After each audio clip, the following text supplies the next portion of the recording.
Salam sejahtera Bapak dan Ibu sekalian, Shalom.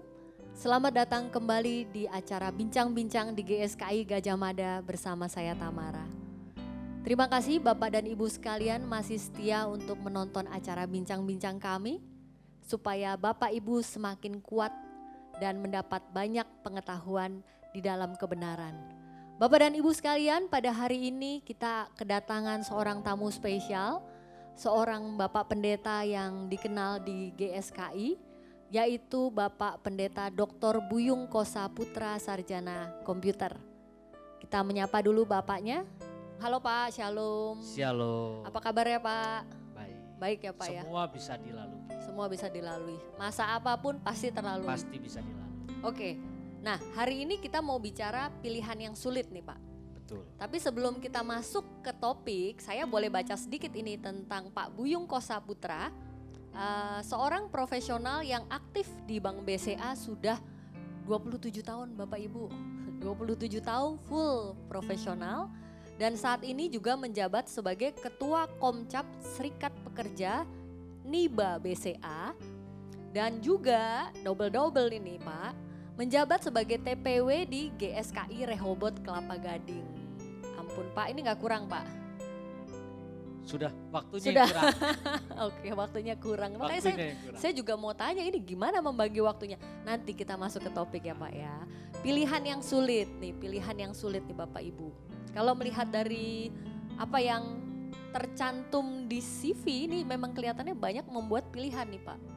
Betul. Boleh di prolog sedikit Pak mengenai pilihan yang sulit ini Pak, silakan. Ya, memang hidup ini adalah pilihan.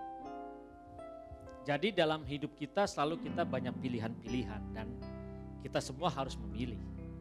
Bahkan saya pun dari kecil juga harus memilih. Kalau saya dari kecil dulu memang karena saya backgroundnya bukan orang percaya, bukan pendeta. Bukan dari keluarga Kristen juga ya Pak? Bukan dari keluarga Kristen. Oke. Saya aktif dulu di keyakinan saya yang lama, saya cita-cita bukan jadi pendeta. Saya cita-cita dulu rambutnya dibotakin, saya pakai jubah. Oh, kayak di film-film silat itu ya Pak ya? Iya, cita-cita saya dulu paling suka kalau melihat orang rambutnya botak, pakai jubah. Wah, itu cita-cita saya dari kecil. Oke. Nah, ini saya masuk cerita ya. Boleh Pak, lanjut Pak. Jadi ketika saya di usia 7 tahun, karena memang saya sudah dididik dari keluarga yang seperti itu, jadi harus mengambil keputusan. Saya melihat ketika usia 7 tahun itu jadi orang Kristen enak loh. Saya sempat pamit sama papa saya bilang gini, "Pah, saya mau jadi orang Kristen." 7 tahun tuh Pak? 7 tahun. 7 tahun tuh baru masuk SD loh Pak? Iya. Oke. Terus ditanya, "Kenapa kamu memilih untuk jadi orang Kristen?" Jawaban saya gampang. Saya bilang, jadi orang Kristen enak. Doanya tidak perlu dihafal. Doa tidak perlu dihafal. Kalau dulu saya harus menghafal banyak sekali. Nah, papa saya hanya diam. Tidak bilang iya, tidak bilang tidak. Saya nakal lah. Dari rumah pamit, saya bilang saya mau sekolah minggu. Ada sekolah minggu di sana. Saya mau sekolah minggu. Dari rumah berangkat. Lalu di tengah jalan saya lihat gereja. Saya belok masuk ke gereja. Saya ikut sekolah minggu. Wah, zaman dulu ke sekolah minggu itu kan enak. Pulang dikasih mewarnai itu gambar Tuhan Yesus. Senang gak? Senang. Tapi itu malah petaka. Jadi kalau sekarang kita melihat banyak orang Kristen, begitu dia masuk gereja, dia percaya Tuhan Yesus, dia merasa senang. Aduh, jadi Tuhan Yesus enak, semuanya pasti bahagia, everything is okay, karir naik, berkat pasti ada aja, yang dagang semua pasti laris. Wah, itu selalu yang ditanamkan. Saya waktu itu dapat gambar Tuhan Yesus Kristus mewarnai. Saya berpikir begini, karena kan keyakinan saya yang dulu itu memang ditanamkan hal seperti itu sangat sakral. Jadi tidak berani gambar itu saya sobek, saya buang, itu kualat. Susah dong, satu sisi saya bawa pulang habis saya. Tapi karena dulu saya masih suspek, saya lipat, saya masukin dalam perut. Saya pulang. Tapi namanya kalau ada kesalahan, keburukan kita tutup-tutupi, orang tua pasti tahu. Siapapun orang tua saat ini, kalau anaknya menutupi kesalahan pasti tahu. Saya menutupi waktu itu. Begitu saya pulang, papa saya langsung berkata, "Itu apa yang di perut kamu?" Wah, duh, ini malah petaka. Saya keluarin, nggak ada ampun. Pilihan, pilihan. Nggak ada ampun, ambil kemoceng, suruh ambil sendiri. Ambil kemoceng, kemoceng tahu ya, kemoceng itu ada rotannya utuh, bulat lah seperti ini rotannya. Buka baju, tanpa busana, Umur 7 tahun loh, umur 7 tahun. Langsung hajar. Ba, ba, ba. Sekujur tubuh saya biru, bengkak-bengkak. Masih berani ke gereja? Nggak berani. Baru mau saya tanya. Kapok langsung Pak. Kapok, Oke. takut sakitnya minta ampun. Sakit itu pertama kali mau menerima Yesus Kristus sebagai Tuhan dan Juru Selamat di usia seperti itu, memilih untuk ke gereja, tapi habis pilihan. Pilihan yang pertama kali sulit sekali untuk anak 7 tahun mengikuti pilihan yang pertama. Karena masih di bawah asuhan orang tua mungkin ya Pak ya. Betul. Oke, lanjut Pak, lanjut. Nah, karena mengalami peristiwa yang tidak mengenakan itu tidak mengenakan sampai sekarang saya masih terbesit. Jadi mama saya yang sudah di surga sendiri selalu berkata kepada adik-adik saya, kamu ke gereja. Dulu Buyung mau ke gereja aja mesti digebukin.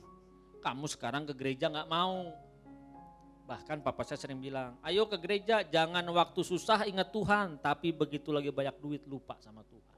Nah ini keputusan yang akhirnya memang mau tidak mau membawa dampak. Ingat Allah turut bekerja dalam segala sesuatu untuk mendatangkan kebaikan bagi setiap orang yang mengasihi Dia. Peristiwa diizinkan pasti ada maksud. Nah itu, jadi kita harus berani mengambil keputusan walaupun itu sangat sulit. Dan saya waktu itu memang karena masih kecil, habis digebukin, balik gak ke gereja? Enggak kan? Enggak. Ya. Saya akhirnya aktif di tempat ibadah saya yang lama, saya aktif di sana sampai saya menjadi dulu dapat kartunya segala, jadi pandita termuda, jadi kemana-mana pimpin ibadah, nah seperti itu. Tapi Bapak tadi sempat mention sedikit bahwa akhirnya mama papa nyuruh adik-adik ayo ke gereja, ayo ke gereja. Artinya memang apa yang diambil dari kecil itu akhirnya berbuah lah Pak. Betul. Orang tua akhirnya ke gereja. Betul, karena kita harus bisa menunjukkan bagaimana kita menghidupi Yesus dalam hidup kita. Tidak sedikit orang-orang Kristen, orang-orang percaya Yesus Tuhan, apalagi pertama dia bilang cinta mula-mula kan, semangat. Langsung bilang, papa mama harus masuk Kristen, kalau enggak nanti masuk neraka. Wah bayangin, orang tua yang melahirkan kita dibilang nanti masuk neraka kalau enggak percaya Tuhan Yesus Kristus. Saya tidak lakukan itu. Saya memilih tidak melakukan itu, tetapi menunjukkan sikap perubahan dalam hidup saya. Itu yang dilihat. Oke. Cerita sedikit akhirnya keputusan yang kedua nih saya mesti tanya. Waktu Bapak akhirnya benar-benar memutuskan untuk menjadi Kristen yang benar. Karena sempat jadi pandita segala kan Bapak tadi cerita. Nah keputusan yang kedua gimana nih Pak? Nah jadi setelah berjalan saya aktif kembali di tempat ibadah saya yang lama. Keyakinan saya yang lama. Terus begitu saya masuk sekolah di Semea. Waktu itu Semea sekarang kan SMK ya. Di Semea itu saya boleh bilang sekolah dijeblosin. Sekolah dijeblosin. Loh saya nggak tahu seperti apa itu Semea. Saya cuma disodorkan suatu keputusan, ditanya sama papa saya mau sekolah kemana. Kalau harus sekolah nanti masuk ke SMA, orang tua nggak sanggup untuk mengkuliahkan. Nggak punya biaya karena memang hidup kami susah, menengah ke bawah, sangat sulit. Untuk lulus SLTA saja, itu kalau bilang boleh mujizat. Tapi saya mengambil keputusan waktu itu tawarin gini, mau kemana? Saya bilang STM. Oh anak laki-laki kan begitu, mana STM. Yakin? Emang kalau STM ngapain kerjanya? Situ yang ditanya. Kalau papa saya bilang kalau misalnya kamu SMA, kamu tidak akan bisa langsung kerja. Kalau STM, saya tanya kerjaannya ngapain? Nah kamu lihat teman-teman tuh yang nongkrong di warung, karena dulu kan kami punya warung. Lihat teman-teman yang nongkrong di sana, itu anak apa? STM. Kerjanya apa? Nganggur. Papa saya bilang kalau mau kerja pun usaha harus punya modal. Oke. Terus kalau Semea minimal kerja di belakang meja. Wah ya udah Semea aja deh. Saya nggak tahu Semea seperti apa, belajarnya apa, nggak tahu sama sekali. Ada jadi cici dari papa saya yang mendaftarkan saya. Oke. Tiba-tiba, oke datang sekarang ke sekolahan, saya dimasukin, saya nggak tahu di Semea juga ada jurusan-jurusan kan ada TU, ada akuntansi. Kok pasrah aja lah Pak pasrah ya? aja. Saya datang dimasukin di akuntansi. Sekolah hari pertama saya bingung. Buset ini sekolah semuanya cantik-cantik semua. Oh. Karena cowoknya cuma 5 orang, Oke. yang lainnya wanita semua. Salah jurusan apa kebetulan itu Pak? Dijeblosin, Oke, itu. Nah tapi ini pilihan. oke. Mau nggak mau ya kita jalani karena kita berpikir harus bisa bekerja. Betul. Itu tanggung jawab. Apalagi kami hidup dari keluarga yang begitu sukar dari kecil, karena memang saya juga dari kecil dulu jualan kue. Jadi banyak historinya bagaimana saya dari kecil SD jualan kue keliling pasar-pasar, SMP, terus bagaimana saya narik gerobak, jualan kaki lima. Nah kalau mau cerita ini nanti di talk show berikutnya. Boleh Pak, boleh. Jadi keputusannya ketika saya menerima Tuhan Yesus Kristus itu juga bukan hal yang mudah.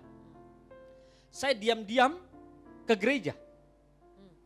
Saya sudah waktu itu dibilang pandita termuda. Saya keluar dari rumah pakai tas yang kuning, tahu ya tas yang kuning ya? Iya. Kayak di Shaolin Iya, gitu yang kan. kayak di Shaolin. Tas yang kuning, tapi dalamnya, mau tahu Bapak Ibu? Alkitab. Alkitab. Dalamnya Alkitab. Diam-diam dari rumah, izin ke tempat ibadah yang lama. Benar saya nggak bohong, saya ke tempat ibadah yang lama. Di sana ngobrol-ngobrol dengan pemuka agama di sana karena kenal baik, ngobrol. Tapi begitu di jam 1 jam, 1 jam setengah, saya pamit, saya ke gereja. Nah ketahuan lah, saya nggak tahu namanya orang tua itu. Ini uniknya orang tua, ada aja dia tahu dapat informasi anaknya dari mana saya juga nggak tahu. Tiba-tiba saya lagi tidur dibangunin, bangun Buyung, bangun. Ya Pak, kita gini, gua denger lu ke gereja. Oke. Itu lagi tidur, kayak tampan. Satu jawaban saya pada saat itu, dan ini kepilihan. Saya bilang sama papa saya begini, beliau masih hidup saat ini, masih ada. Dia saksi masih hidup. Saya bilang ini, iya Pak saya ke gereja. Kalau papa tidak terima saya ke gereja dan jadi orang Kristen, mau usir saya pilih keluar dari rumah. Waktu itu saya seperti itu. Ini belum berpikir panjang seperti sekarang. Kalau sekarang belum tentu saya ngomong seperti itu. Beda kita kalau sekarang. Tapi dulu saya siap kalau bisa diusir keluar. Itu usia berapa itu Pak? Sekitar semea berarti 17 17-18 tahun. Oke. Nah itu karena saya diam-diam dari rumah pakai tas biku gitu kan ya. Tas keyakinan yang lama jadi saya jadi sebutin tuh kan. Ya udah nggak apa-apa lah ya gitu kan. Memang itu fakta. Banyak memang teman-teman saya yang tahu, teman-teman saya sekolah juga akhirnya nggak mungkin Buyung jadi pendeta bilang gitu. Sampai seperti itu sampai sekarang. Tidak mungkin Buyung jadi pendeta tapi faktanya jadi pendeta. Nah jadi ketahuannya begitu, ada yang lapor.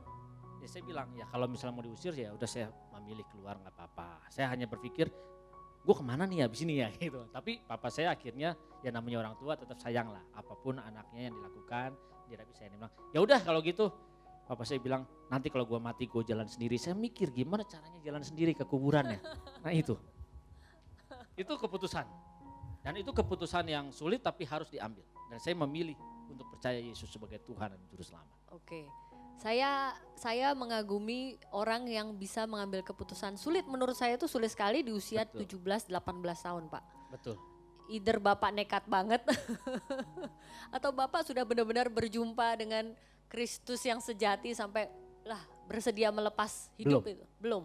Oke. Berarti Saya pun pilihan nekat itu ya Pak ya? nekat. Oke. Saya pun itu banyak mengalami kekecewaan ketika saya masuk di gereja yang sebelumnya.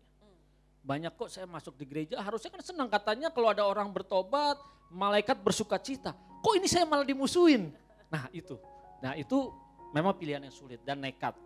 Padahal saya kalau pada saat itu diusir juga saya juga bingung kemana gitu kan. Kemana? Nah, itu. Oke, seru. Berarti memang Pak Buyung nih dasarnya orang nekat ini dari muda ini berarti Bapak Ibu. Waktu terus akhirnya Pak Buyung kan gak langsung jadi pendeta, sempat kerja dulu. Apalagi saya dengar ini kalau saya ngomong perusahaannya gak apa-apa ya Pak ya? Gak apa-apa, sebutkan saja. BCA ya, sudah di BCA udah hampir 27 atau 27 tahun jalan. 27 tahun masa kerja sampai sekarang. Oh oke, berarti dari awal lulus langsung masuk BCA? Iya, dan itu perusahaan pertama dan terakhir. Mantap. Bapak dari awal di BCA pusat atau BCA cabang atau bagaimana Pak? Saya lulus sekolah hanya nganggur di rumah 2 minggu.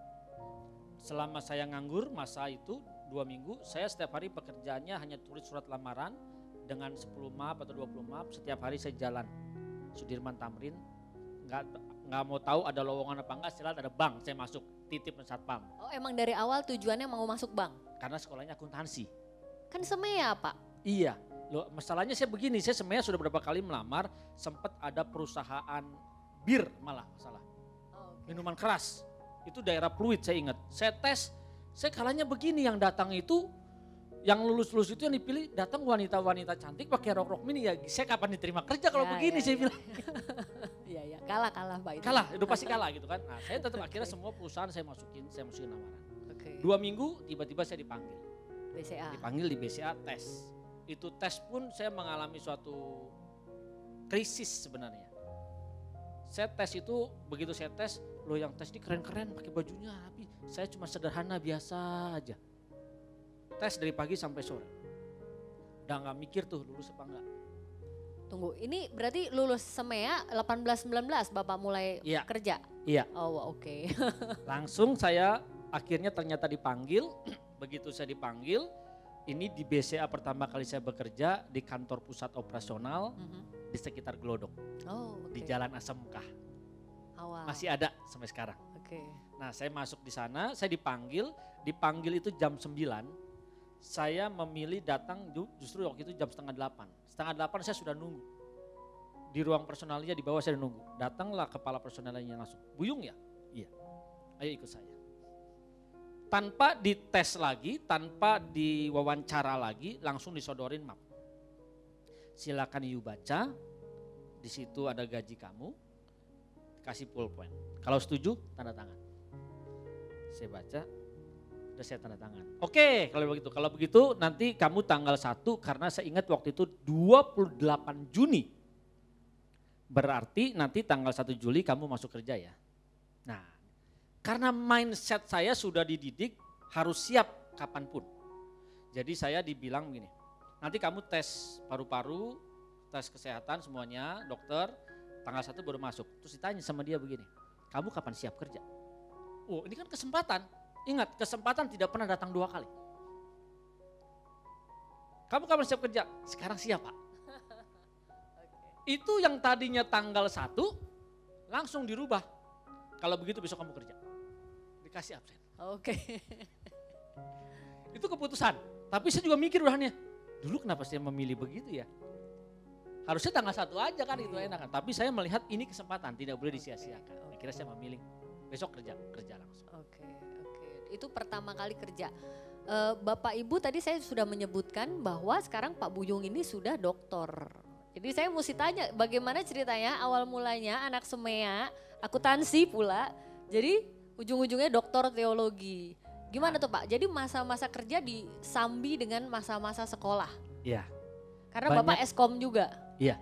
Banyak teman yang bertanya bagaimana kamu membagi waktunya. Ini suatu keputusan yang sulit. Satu sisi bekerja, satu sisi kuliah. Nah ini sukar. Banyak orang begitu sudah bekerja malas untuk kuliah. Kalau saya waktu itu pengen kuliah. Karena saya kuliah pun sebenarnya tadinya orang tua saya juga gak tahu. Orang tua saya gak tahu saya kuliah. Bapak gak bilang? Gak bilang. Karena? Saya diam-diam. Kapan dia taunya? Saat saya kasih undangan untuk wisuda. 4 tahun Pak lolos nggak? 3 tahun. 3 tahun. Tanpa orang tua tahu Bapak kuliah? Iya. Tahunya ketika saya kasih undangan. Saya jadi sarjana komputer. Waktu itu. Karena saya memang mengambil keputusan itu karena saya dari keluarga yang menengah ke bawah. Saya bekerja 9 tahun. 9 tahun dulu saya bekerja. Saya sudah masuk kerja. 9 tahun saya tidak sekolah. Begitu ada kesempatan sekolah, saya sekolah. Sekolah diam-diam. Begitu saya sekolah, orang tua saya tahunya saya kerja. Karena dulu kerja lembur mulu, pulangnya malam. Kalau kerja dulu saya pulangnya itu jam 2 pagi, jam 3 pagi sampai di rumah. Jam 6 pagi sudah berangkat kerja lagi. Itu kerja di bank kayak gitu? Di bank. Apa memang bapaknya aja di bank. Workaholic? Di bank. Nah ini cerita yang keputusan ini aneh juga sebenarnya ya. Kerja di bank, saya juga sempat mikir, saya sekolah SEMEA, pingin masuk di bank, berharap kerja jadi akuntan kan, bagian keuangan paling enggak. Begitu saya masuk kerja pertama kali, yang diperiksa giro sama cek, ribuan setiap hari. Saya bilang, ini mah orang gak usah sekolah juga bisa. Itu zaman dulu loh Pak, memang manual banget kan, masih cek satu-satu gitu. Itu kan. saya kerja sampai ngantuk-ngantuk begini, jam 12 malam. Meriksain. Makanya saya tahu kalau misalnya sekarang ada para pekerja nih di bank nih, dia periksa cepet, set, nggak dibaca. Kok saya tahu? Ketahuan. pengalaman. Pengalaman. Ya. Terus kalau Bapak ke bank, saya aja yang periksain. Nah, jadi saya kerja 9 tahun baru saya kuliah. Kuliah aneh. Saya sekolah SMEA, akuntansi, kuliah saya nggak mau lagi tuh yang namanya akuntansi komputer. Cita-cita saya karena memang saya maunya cuma satu, saya sekolahnya kalau memang akuntansi atau di komputer yang nomor satunya, teknik informatika, programming. Nah, saya hanya berpikir kalau akuntansi 10 tahun ya begitu-begitu aja, nggak ada yang berubah. Nah, kalau komputer setiap saat mengalami perubahan. Nah, akhirnya saya senang di situ. Saya mengambil akhirnya kuliah komputer. Saya datang ke setiap universitas, semua menolak. Berpikir pasti diterima dong, ternyata semua menolak. Akhirnya ada satu kampus universitas, saya bilang, Pak saya mau masuk di teknik informatika tapi background saya akuntan. Dijawab sama dia, kalau memang otak kamu sanggup silahkan. Saya bilang, sanggup Pak. Oke sanggup dulu, kesempatan itu langsung saya pilih, sanggup Pak, langsung daftar bayar. Nah udah akhirnya sekolah, walaupun banyak cerita-cerita lagi di dalamnya. Karena banyak mata kuliah yang tadinya tidak kita temukan di sekolah SMEA. Akuntansi mana belajar kalkulus, mana belajar algoritma. Nah ini, kuliah 3 tahun selesai, udah loncat ya. Keputusan mengambil loncat dari akuntan, akhirnya masuk ke teknik. 5 tahun tidak sekolah lagi setelah selesai, 5 tahun akhirnya mengambil keputusan ambil teologi, S1 teologi. S1 teologi selesai nyambung S2 teologi. Itu rally terus, S2 teologi selesai nyambung lagi langsung ke doktor teologi dan akhirnya selesai. Jadi itu total Bapak sekolah lama juga ya? Saya total waktu saya untuk sekolah itu 15 tahun. Waktu yang lumayan lama. Oke. Bapak mesti cerita sama Bapak Ibu di rumah dan mungkin ada yang baru memutuskan mau kuliah atau males-malesan kuliah. Apa yang mendorong memotivasi Bapak mengambil keputusan untuk tetap mau belajar? Emang senang belajar, hobi belajar Bapak? Kalau ditanya hobi belajar jawabannya pasti nggak tahu. Oke. Tapi satu hal karena kondisi situasi hidup yang sulit. Yang Tuhan izinkan mengalami kesulitan sedemikian rupa. Akhirnya mengambil keputusan saya harus lulus. Dari keluarga saya tidak ada seorang sarjana, saya harus menjadi sarjana. Karena saya selesai sarjana, akhirnya di situ berpikir bagaimana adik-adik kita bantu untuk menjadi seorang sarjana. Dan memang tidak terpikir juga akhirnya selesai doktor. Tidak terpikir, tapi itu keputusan-keputusan dalam hidup ini. Jadi Bapak Ibu ingat kalau punya anak-anak, anjurkanlah untuk belajar. Dulu saya punya teman, saya bilang begini, ayo kuliah. Enggak udah enak kerja. Saya bilang ingat ijazah S1 akan tidak ada artinya lagi nanti. Dan terbukti. Mereka akhirnya sekarang berjuang untuk terus sekolah. Ini motivasi yang bagus sebenarnya datang dari seorang yang memang sudah bekerja 9 tahun sebelum memutuskan untuk kuliah. Ya. Oke, keputusan yang menurut Bapak dan saya mungkin sangat-sangat bijaksana. Ternyata terbukti kan Pak memang. Ya. Oke. Lalu Bapak sepanjang karir Bapak di BCA dengan sekolah terus, saya juga tadi membaca Bapak masih 2 tahun terakhir masih menjadi ketua Serikat Pekerja. Ini kurang kerjaan apa gimana ceritanya ini Pak? Tolong diceritakan. Ini dijeblosin juga. Jadi, nah ini keputusan-keputusan seperti ini yang sering sekali kita merasa begini tadi, kalau kita jadi orang Kristen kayaknya kita merasa oh Tuhan pasti berkatin terus. Tapi berapa banyak justru karyawan yang bekerja, akhirnya ada ketidaksepahaman dengan perusahaan. Makanya adalah itu yang namanya serikat pekerja. Jadi kalau Bapak Ibu semua pemirsa yang menyaksikan ini, kan belakangan kita mendengar ada demo-demo menuntut ini itu. Nah ini keputusannya sulit. Satu sisi saya sebagai karyawan kita tahu kebenaran harus tunduk gak sama perusahaan? Harus tunduk. Kedua saya sebagai ketua serikat pekerja. Dan tanda kutip selalu di mana-mana yang namanya serikat pekerja urusannya demo dan nuntut perusahaan. Oke. Sulit gak? Sulit. Yang ketiga posisinya saya juga sebagai pendeta. Betul. Sebagai pendeta kalau misal demo-demo terus itu pendeta demo nanti dibilangnya. Nah ini keputusan posisi yang sulit. Saya sempat berkata juga kepada atasan saya gini, Pak posisi saya sulit. Satu sisi saya karyawan saya harus tunduk sama perusahaan. Satu sisi saya ketua serikat pekerja, saya harus membela teman-teman saya ketika mereka diperlakukan tidak adil oleh perusahaan. Saya harus membela mereka, mendukung mereka. Satu sisi saya pendeta, harus memberikan teladan yang baik kepada setiap orang. Tapi saya hanya berkata begini, kalau Tuhan izinkan posisi ini terjadi, berarti Tuhan tahu saya mampu dan pasti bisa untuk menyelesaikannya. Jadi saya bilang oke, posisi ini, posisi yang sulit, keputusan yang sulit, saya memilih, saya tetap berjalan dan saya jalani semua, hanya satu kuncinya. Semua itu hanya untuk menyenangkan Bapa di surga. Jadi ketika ada, seringnya begini, nah yang membuat sulit, yang konotasinya negatif, kalau serikat pekerja itu seringnya nggak kerja. Maunya cuma kumpul-kumpul, meeting dari pagi sampai sore, udah gitu nggak balik kantor, nggak kerja. Ini identik seperti itu. Kalau saya bilang nggak, jadi saya punya pengurus-pengurus, saya bilang kalau memang kalian mau saya menjadi ketua serikat pekerja, di situ, karena kami serikat pekerjanya kan komite cabang, kantor wilayah, karena saya punya di kantor wilayah di BCA. Kalau kalian mau saya jadi ketua, kalian harus ikutin aturan saya. Tidak ada meeting-meeting seharian, kalian harus kerja. Tunjukkan kerja, jangan cuma bisa nuntut tapi tidak mau dituntut.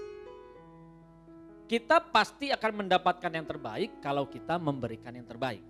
Kita harus menjadi role model, di mana komcap saya ini, komite cabang ini harus menjadi role model, supaya semua yang lainnya bisa melihat. Saya bilang kita kerja yang baik, kita tunduk benar yang baik, kecuali ada yang diperlakukan yang tidak baik baru kita mencari solusinya bagaimana. Jadi nggak usah kita selalu menuntut, padahal yang kita berikan pun tidak sesuai. Menuntut gaji besar, pertanyaannya layak nggak? Dengan gaji sebesar itu kita bekerja dengan pekerjaan yang ada. Nah ini. Tapi tadi Bapak mention sedikit tentang undang-undang yang baru. Bapak tuh harusnya dalam posisi menurut saya ya, ditekan kiri kanan. Satu sisi dari perusahaan, satu sisi dari mungkin teman-teman pekerja. Loh, kami merasa diperlakukan tidak adil, itu yang tergaung-gaung di luar. Nah posisi Bapak tuh bagaimana? Saya tahu tadi Bapak sudah cerita sedikit bahwa kita harus memberikan posisi yang benar. Cuman kalau pada saat di lapangan, kan saya tahu Bapak juga pasti di lapangan mengalami tekanan. Nah gimana itu Pak? Tekanan ada, bahkan tidak sedikit. Bahkan mungkin bisa dibilang pembelot. Tapi buat saya, pembelot di hadapan manusia asal kita tidak membelot dari hati Bapa.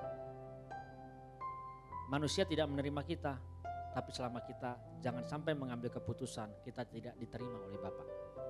Nah, kondisi dengan sekarang yang terjadi banyaknya demo menuntut. Sebenarnya saya pertanyaannya sama sih seperti yang sudah ditayangkan berita-berita televisi, apa sih yang mereka tuntut? Apa sih?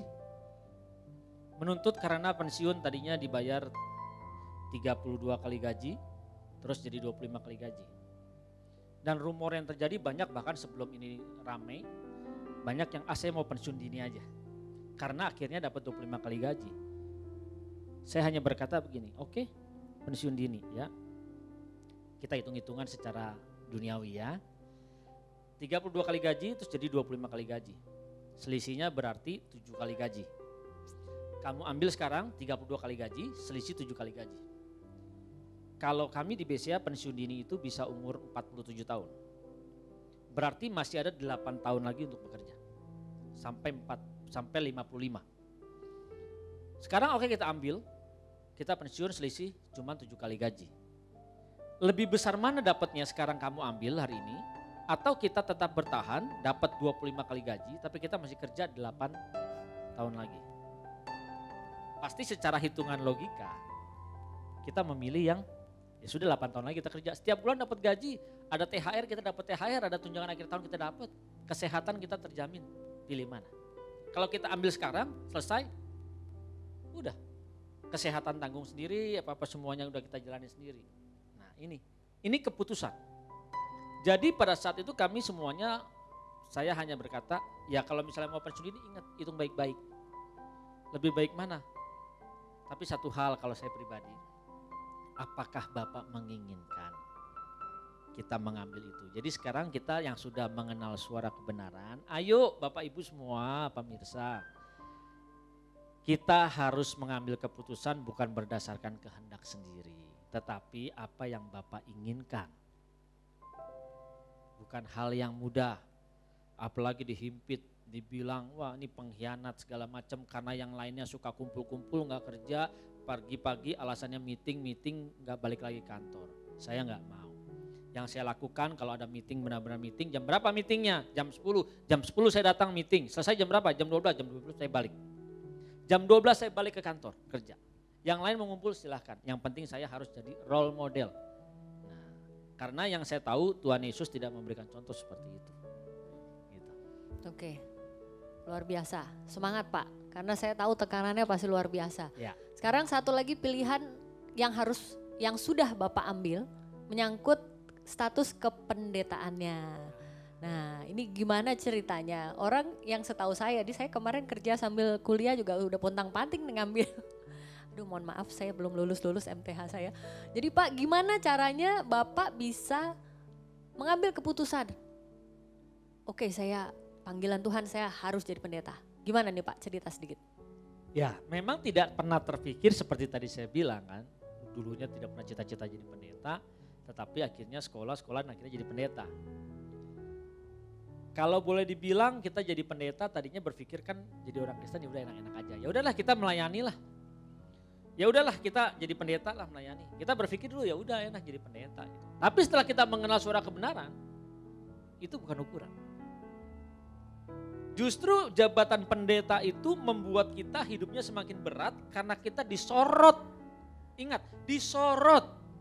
Bahkan saya di kantor pun satu gedung tahu pendeta di sini yang namanya Buyung Kosaputra. Ini karyawan BCA, pendeta. Nah ini disorot semuanya. Betul. Ini bukan hal yang mudah Bapak Ibu. Kita harus sadari bukan hal yang mudah. Karyawan, ketua serikat pekerja, pendeta pula. Jadi kita harus bisa berjalan bagaimana sekarang posisi yang aman. Hanya satu. Berjalanlah sesuai dengan kehendak Bapa, bukan kehendak pribadi. Apa yang kita selesaikan, yang kita menjadi target kita hanya keinginan Bapa, bukan keinginan pribadi. Nah udah kita berjalan di situ.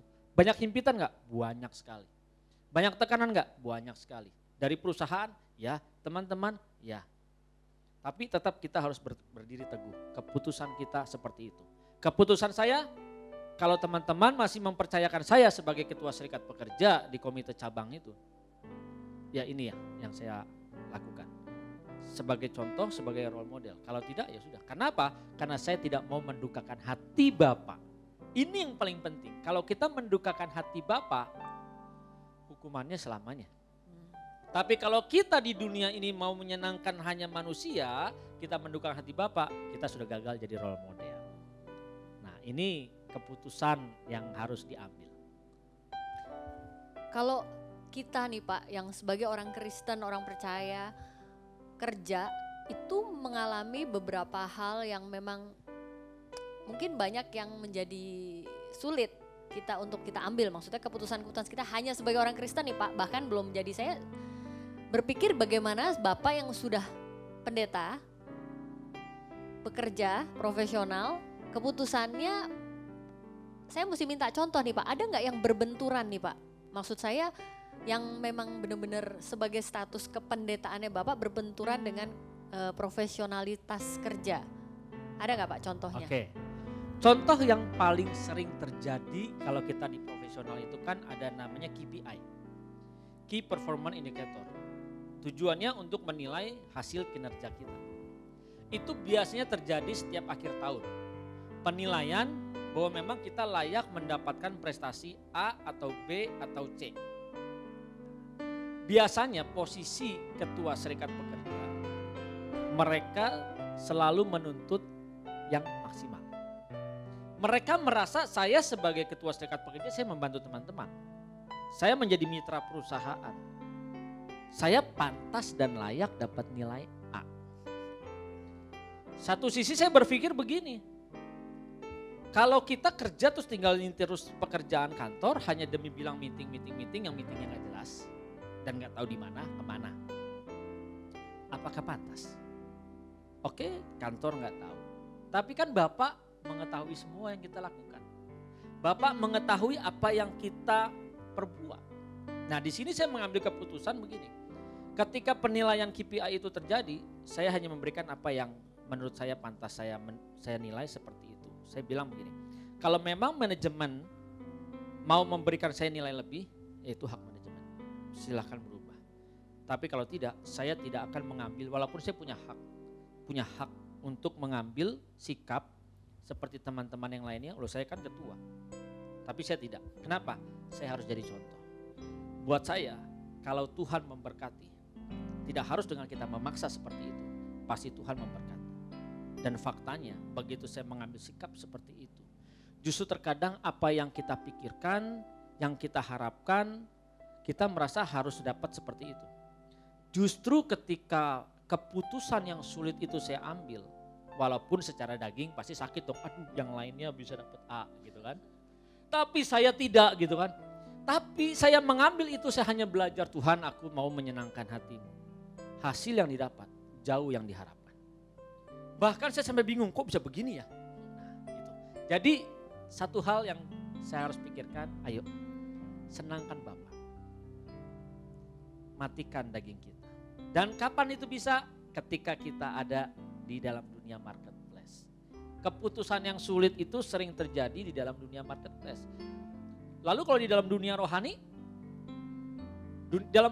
mungkin semua akan berjalan everything is okay, walaupun ada sedikit-sedikit gesekan-gesekan, itu berbeda lagi. Tetapi gesekan-gesekan, tekanan-tekanan paling besar itu di dunia marketplace ketika kita harus mengambil keputusan. Itu bukan hal yang mudah. Sulit. Jadi Bapak Ibu, saudara-saudari, ayo dimanapun berada. Satu hal yang membuat kita berdiri kokoh yaitu bagaimana kita menyenangkan Bapak di tengah situasi yang tidak mengenakan. Pertanyaan tambahan iseng aja Pak, pengen tahu aja. Kadang-kadang Bapak kan dapat nih jadwal khotbah sini berbenturan dengan pekerjaan. Mungkin ada juga masanya pekerjaan Bapak memerlukan waktu lebih, sementara Bapak, saya sudah janji nih mau khotbah di tempat ini. Pernah nggak Pak? Pasti saya rasa pasti pernah Bapak mengalami begitu. Pasti ada. Justru ketika hal-hal itu terjadi, saya harus mengambil lihat kapan.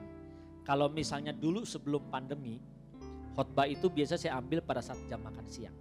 Oke. Itu hal yang aman, ya. Jam makan siang. Tapi selama pandemi ini justru lebih enak. Kenapa? Kita nggak perlu datang ke lokasi, kita khotbah dari tempat, dari kantor, hanya dengan pakai video conference, dengan Zoom, atau dengan Webex, atau dengan apapun itu, semua dengan Meet, kita bisa langsung khotbah di situ. Enak kan? Pandemi membuat kita semua lebih mudah loh. Sekarang ini Bapak Ibu semuanya yang menyaksikan ini kan bisa mendengarkan ini semuanya langsung tuh. Tanpa harus datang di mana saya berbicara tentang ini, tapi ini dimudahkan. Ingat itu tadi bahwa segala perkara Tuhan izinkan, segala kejadian Tuhan izinkan untuk mendatangkan bagi setiap kita yang mau mengasihi Dia. Tapi harus siap menderita. Mengambil keputusan itu juga penderitaan. Kadang-kadang menyakiti daging kita sendiri ya Pak ya. Pasti. Seperti tadi saya bilang, saya mengambil keputusan, saya tidak menggunakan hak saya untuk menuntut.